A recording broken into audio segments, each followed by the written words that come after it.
This is a Somali woman in the 1980s in Somalia. And why I'm showing you this video is that, do you notice her attire and the way she dresses? That is a traditional Somali attire. And why I'm showing you this is that if you go to Somalia now, you won't be able to spot a woman like this walking around in Somalia with traditional Somali attire. If she did, if a woman would dare dress like this, if she would dress like a traditional Somali woman in Somalia, then things could get nasty. She could even get attacked. And that is because traditional Somali culture is not the dominant culture of Somalia. It is Wahhabism. Because the same time that this woman took that picture in Somalia in the 1980s, thousands of Somali men, they went to Saudi Arabia to study Sharia law and Wahhabism in Saudi Arabia, because Saudi Arabia wanted to spread their extremist ideologies throughout the world with the help of the oil money that they found in the 1970s. And they did this to several places in Africa. Even Algeria has had their qualms with Saudi Arabia, which I'll be talking about in another video. But this is what happened to Somalia. Thousands of Somali men went there to study Wahhabism. And when they came back, they tried to enforce that extremist ideology around Somalia.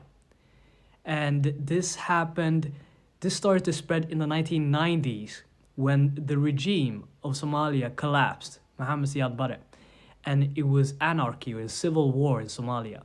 And that is the perfect breeding ground for jihadist groups to form. And these people who had studied abroad, they started to bring up these ideologies that later became Al-Shabaab. Al-Shabaab started to grow and grow in power until the early 2000s, when they were seen as a threat even to neighboring countries like Ethiopia. And the US, of course, did not want Somalia to become a hotspot for Al-Qaeda. So they started to try to intervene by, working with warlords in Somalia to try to thwart Al-Shabaab. They became a part of an Islamic council, and thanks to that union, they were able to take control of the government and become a government of Somalia. Once they became a real government, they enforced strict Sharia law. No entertainment whatsoever. You can't even watch football.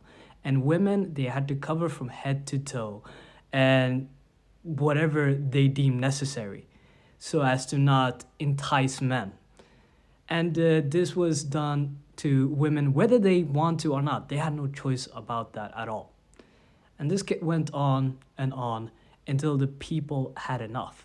And Somali troops, together with an African Union, were able to take control and push away the Al-Shabaab from the government. And then they ran into coastal land. They ran into mainland Somalia, where they started to extort people who lived in those areas for tax money. And if you didn't pay, they would, for example, poison the river water that you drink or steal your sons to fight wars for them. So around 2020, 2021, 2022, the people of Somalia, they also fought back against Al-Shabaab because they had enough. Even now, many Somali people live in fear because they can't trust their government. They're too weak to protect them in the more rural areas. They can't trust Al-Shabaab, of course, because they're the ones who are enforcing these Sharia laws on them and etc. Nor can they trust countries like the US, because the US were the ones who are funding warlords in the early 2000s with the help of CIA money. The same warlords that were killing and raping people in Somalia just to have a one-up against Al-Shabaab. So the people were in this place where they had nowhere to go, nobody to trust. And that's the same situation happening now in many parts of Somalia. And although it's gotten better compared to the early 2000s, it's still like this in many places. So I wanted to spread awareness about this. People know about Somalia, they speak about Somalia a lot, but they don't actually know the history of it. So I wanted to mention it. Let's say the truth out loud. Somalia had its own religion before Islam. Yes, we believed in Wahhabism, ancient Kushite belief in Wahh, a single high creator, long before Islam, Christianity touched Africa. Yeah, we had rituals, rain ceremonies, ancestry reverence, spiritual leaders. Hello. When Islam arrived between the 7th century and 10th century, we converted. Why? Because it was not too controversial to what we already believe. And this trade off was real because now our Kushtic identity replaced by Islamic one. Our ceremonies disappeared. Our old names disappeared. Our culture rewritten to match religion. Yeah.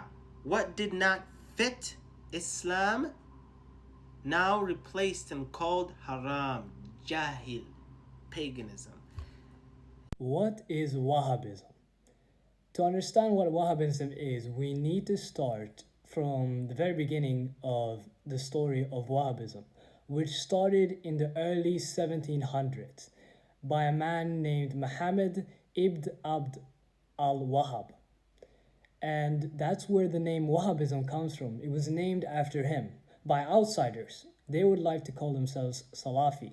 So Muhammad ibn Abd al-Wahhab was a scholar, a Sunni Muslim scholar who lived in the 17th century in what is now known as present-day Saudi Arabia. And as he grew up in this region called Najd in present-day Saudi Arabia, he believed that different interpretations of Islam that had come about to exist were wrong and that should not exist. For example, things like Sufism and different branches of Islam besides Sunni as well. He was heavily against, for example, the veneration of Muslim saints, which is basically a belief in your ancestors. This is something that was very prevalent in native peoples, in native traditions, because at that time many native people were very spiritual and mystical, and ancestral belief was one of the strong ideologies in these native traditions. So when Islam came, that didn't really change. Instead, it would change to the veneration of Muslim saints. But this scholar, Wahhab, that I'm going to call him from now on, he believed that that was wrong and should be abolished. When he spread these ideologies, he was kicked out of the village that he lived. And he left to another village in present-day Saudi Arabia in 1744. 1744, that's where he met his partner, Saud. And that is a very important name because if you think of the country, Saudi Arabia, Saudi Arabia, that's how important this person is because his lineage is the royal family of Saudi Arabia today. And that is mainly, one of the main reasons is because of the strong connection between Wahhabism and the royal family.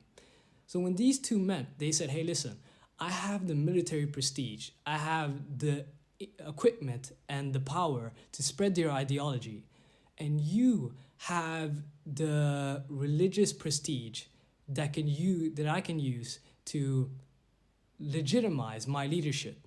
So basically, it's kind of a union between politics and religion. I will help you spread your ideology through force, and you will acknowledge me as a leader. And that's exactly what they did. With the help of these two together, they spread the idea of Wahhabism further, and they were strictly against Sufism. So they attacked Sufi temples and shrines. They attacked people. They did that for a long time, and eventually Saudi Arabia became a nation called Saudi Arabia. When Wahhabism took control of Saudi Arabia, they enforced strict Sharia law and Islamic beliefs. So there were minimal rights for women. Women had much fewer rights than they would have in a secular country, for example. They wouldn't be permissible to go in public places without a male escort. They wouldn't be able to work in certain fields or in most fields. They would be able to get some education. However, it is very much emphasized that women's place is in the household, nowhere else. Maybe it reminds you a little bit about Afghanistan, for example, or Somalia between 2006 and 2011 when Al-Shabaab had taken control of the country. So this ideology didn't actually stay in Saudi Arabia. How did they get out? Well, in 1932, right before the brink of the Second Civil World War, Saudi Arabia discovered oil. And that's when Western countries started knocking on their door. One of the more prominent ones being the United States. And the United States quietly looked away from their extremist ideologies because it didn't really benefit them. They got the oil from Saudi Arabia. And right after the Second World War, the Cold War kicked up and the Cold War started to begin. And the Cold War was between the Soviet Union and the US. Capitalism versus communism. And Wahhabism, ironically, is very heavily against communism. So the US and certain other Western countries, they use this ideology of Wahhabism to thwart or take down communist countries. So for the US and some Western countries, this was a deal made in heaven. They get the oil and they get to use their Wahhabi ideologies from Saudi Arabia to thwart communist countries. So how was this done? Well, in the 1970s, in 1960s, 1970s, Saudi Arabia, with the help of their oil money and with their strong Wahhabi ideologies, they implemented Islamic institutions. I might name a few here. And these Islamic institutions, they helped spread the idea of Wahhabism to the Muslim world. And they granted scholarships to thousands upon thousands of Muslim men in the more vulnerable parts of the world, the ones that are much more easier to influence. Especially Africa that just came out of a colonial period, and Saudi Arabia picked out the more Muslim dominated countries, but they also picked out countries that were more communist leaning or leftist leaning countries so as to infiltrate those countries first. When they came back, they came, let's say for example Algeria, many thousands of Algerians, they came back in the 1980s with extremist ideologies. But it was right during a period where there was economic unrest. There was, other stuff going on. There were huge unemployment. So it was much more easier to spread these radical ideologies. And people who had these Wahhabist ideologies, they formed a party in the early 1990s. And they actually won. And they promised to do away with democracy. They promised to implement an Islamic rule, an Islamic laws. And of course, the military of Algeria, they did a coup, and that led to a civil war. It took over 200,000 people's life, and that party spread into terrorist groups. Those terrorist groups, they infiltrated the Sahel states in the south.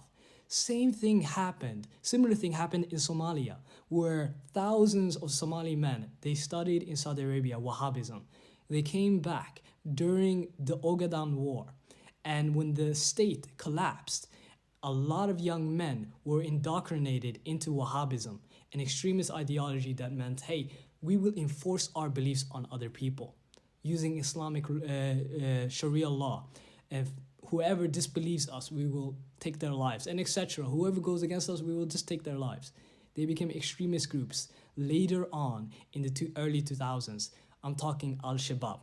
I'm talking Mozambique, where early 2000s, thousands upon thousands of Mozambicans, they studied in Saudi Arabia. And the founders, when they came back, some of them, two of the men, they founded a terrorist group called Ansar al-Sunnah, who are terrorizing the northern part of Mozambique, a province called Cabo Delgado. Now, I'm not trying to under-explain, or I'm not trying to simplify all these terrorist groups by saying Wahhabism. But the ideologies that came from foreign Saudi Arabia played a huge role in influencing these terrorist groups. And they play a huge role in influencing other terrorist groups as well. For example, Boko Haram, they have connections with Saudi Arabia. So the rabbit hole just keeps going and going. What is happening is simple. Many of these terrorist groups are mainly influenced by foreign ideologies. And they come to enforce those foreign ideologies from places like Saudi Arabia onto Africans. And it's not just Africa that is suffering this. But Africans need to wake up to what is happening. How did Somalis become Muslim?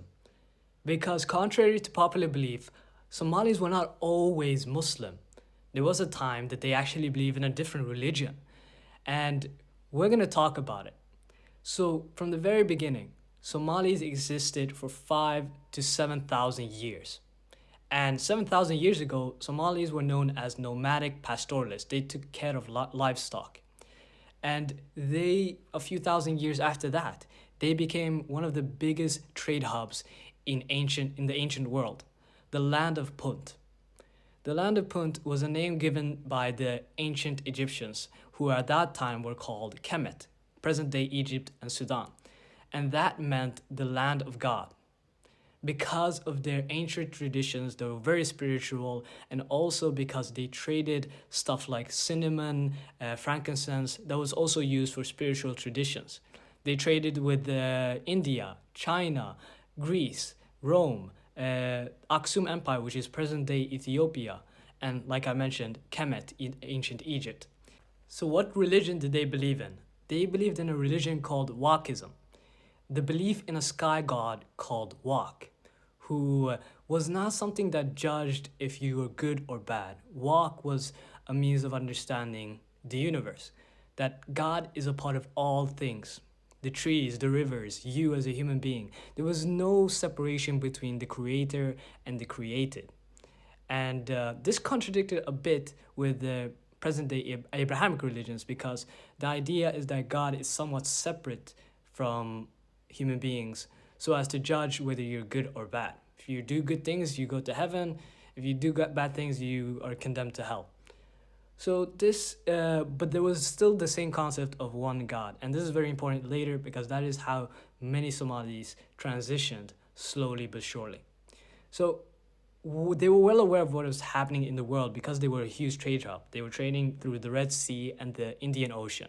And in Mecca, in the 7th century, Muslims started to occur.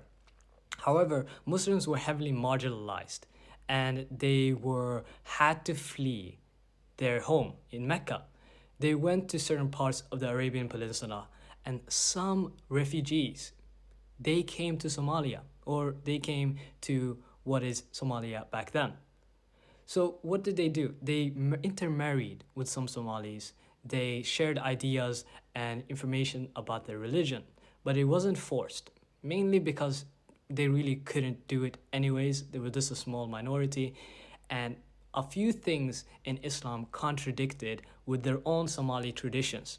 For example, strict Sharia law that Somalis did not implement, even though they started to gradually become Muslim.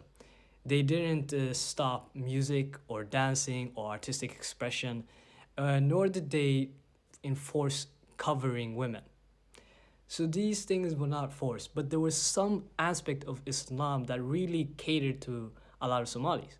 One thing is, because Islam was growing greatly in the Arabian Peninsula after the 7th century, it became beneficial to be a Muslim, because if you're a Muslim Somali at that time, you could trade easily with the Arabian Peninsula, because they are becoming more Muslim and they're more perceptive of you. This was also the time where clans started to appear in Somalia. So clans wanted to compete with each other. Because one clan became Muslim and they had more trading opportunities, another clan did the same thing. But it was also in their terms that they converted. They converted as a collide between Somali culture and Islam. So what do I mean by this? It became Sufism. Sufism isn't something that was created by Somalis, but it was something that drew a lot of Somalis to become Muslim. Sufism is a different interpretation of Islam. It's not a different branch. It's an interpretation of Islam, of being very spiritual and mystical, which agreed with many parts of Somali traditions before. So this is how it grew. So by the 20th century in Somalia, most Somalis studied Sufi Islam, and they combined that with their traditional Somali culture. And Sufism, like I mentioned, is a mystical spiritual interpretation of Islam. And that is why Somalia is well known for its poesy, poems and music in the 1970s, 1980s. I'm sure many of you have heard it. It's the land of poets is what it was called. But something changed, and that was in the 1980s, when a few religious fanatics, they went against the leader of Somalia at that time, Mohammed Siad Barre, when he tried to implement a new law that would make it so that women were able to divorce their men just as men are able to divorce their women. They went against this because they believed that women shouldn't have the right to divorce their men just as men are supposed to divorce their women, and they shouldn't be able to own land, nor should they be able to choose what they're able to wear. They should be forced to wear something that would cover them up, whether they like it or not. Well, Muhammad Sayyid al-Barra, he rounded these groups up and he took their lives. And those who survived, they fled into Gulf countries like Saudi Arabia. And why Saudi Arabia is important? Because in the 1970s, Saudi Arabia hit oil and they became rich, and they used all that money to try to spread their ideology of Islam called Wahhabism, which is an extremist ideology. So thousands of Somalis, they went to Saudi Arabia to study Wahhabism. When they came back, it was during the Ogaden War and it was civil unrest. And that made it so that they could spread their ideology more. They can use the vacuum of power to gain power themselves. They became Al-Shabaab, some of them. Now, when they started to get more and more power, in 2006 to 2011, they took over the government and implemented Sharia law, really harsh Sharia law, to the point where the people of Somalia went against them. And together with Somali troops and the African Union, they thwarted Al-Shabaab's plan. And they fled to rural areas where they still control now in some areas. So this is the situation in Somalia right now. And that is why you've seen that colorful image of Somalia in the 1980s and the not so colorful image of Somalia later on. It wasn't just because of the war. It was because of Wahhabism, an extremist ideology. So I wanted to spread that. Today we're going to talk about Algeria and how Algeria's story in the 1950s onwards to the turn of the millennia could be one of the biggest cautionary tales for the rest of Africa, because it's very similar to what has happened in Somalia, what is currently happening in Mozambique and other parts of Africa. And that is the spread of Wahhabism. Algeria won their independence from France in 1962. They wanted to scrap French colonial influence completely. However, they didn't know how to do that at that time because many Algerians, after gaining independence, could only speak French or some native languages that couldn't unite the entire nation. So the state at that time, they proposed an Arabization program that would spread Arab languages in Algeria. But they didn't have any teachers that knew Arab. So they looked to Egypt, and they wanted thousands of Egyptian teachers to come to Algeria to teach the Arab language. But all of those thousands of Algerians that came, many of them were secretly a part of the Muslim Brotherhood. And I'll tell you why that's important later. Now, when they came to Algeria to teach Algerians Arabic, they stationed themselves in schools, in other mosques, and etc. And when they started to teach them Arabic, they also taught them something else. And they recommended that many young Algerians go study in Saudi Arabia because they were giving scholarships away to study Wahhabism ideology. And why did Egyptians do this? Well, that is because many of these Egyptians were secretly a part of the Muslim Brotherhood. The Muslim Brotherhood was a Muslim movement that started in the early 20th century. It started with a teacher who wanted to unify the country, and one of the unification forms was Sharia law. And a lot of Muslim Brotherhood members, they were prosecuted by the Egyptian leader at that time in the 1950s up until the mid-60s. And that was a very famous president. I'm going to name his name here, but that president was one of the people, or the one that made it so that Egypt got control of the Suez Canal from Britain. But he prosecuted many of these Muslim Brotherhood members, tortured them, unalived them, etc. And many of the others who survived, they fled to Saudi Arabia. Saudi Arabia, who was at that time just recently discovered oil, they were pleased to welcome all of these Egyptians, who many of them were doctors and teachers, well-educated people, to their country. because then they could use their money to build these schools and hospitals and etc. And these Egyptians would help fill them. In exchange, Saudi Arabia gave them much control of the curriculum of Saudi Arabia, the teachings, etc.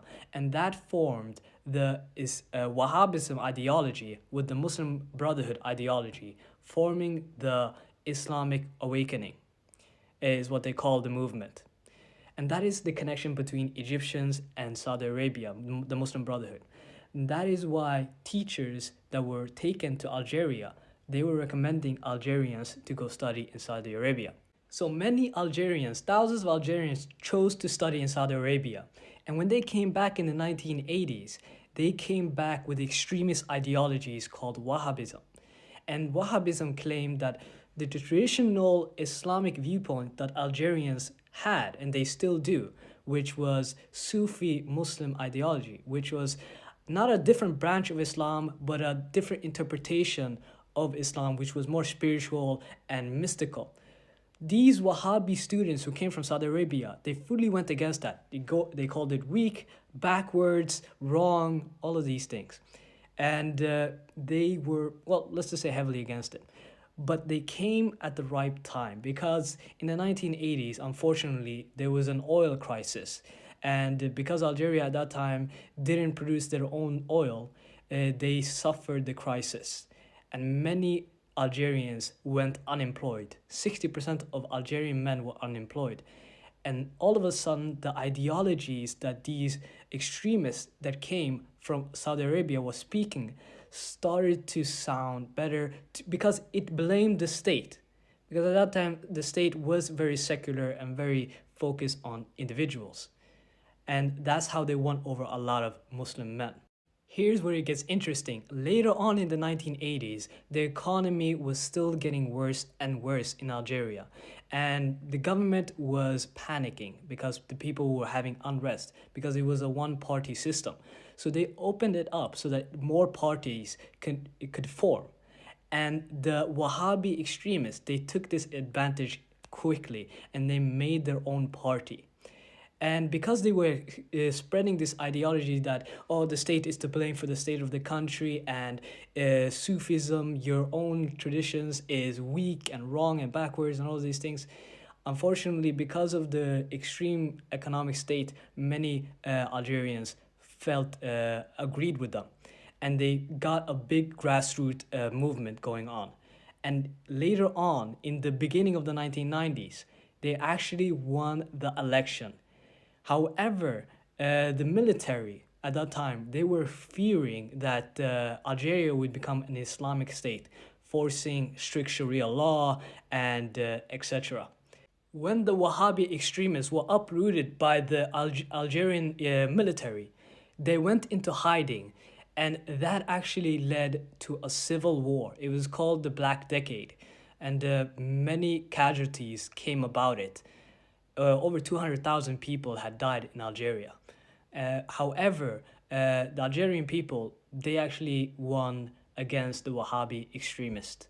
And they left the country and fled into the southern parts of Africa. And this is what it gets very important for the rest of Africa, because they fled into the Sahel states, Niger, Mali, and later on Burkina Faso. And this is one of the main reasons why there's extremism in the Sahel states, why there's terrorists in the Sahel states. It goes all the way back to scholarships in Algeria, in Saudi Arabia. And it's the same thing that happened in Mozambique, in Cabo Delgado, a province in the northern part of Mozambique. The founders of that terrorist group, Ansar al-Sunnah, they were scholars who were taught in Saudi Arabia.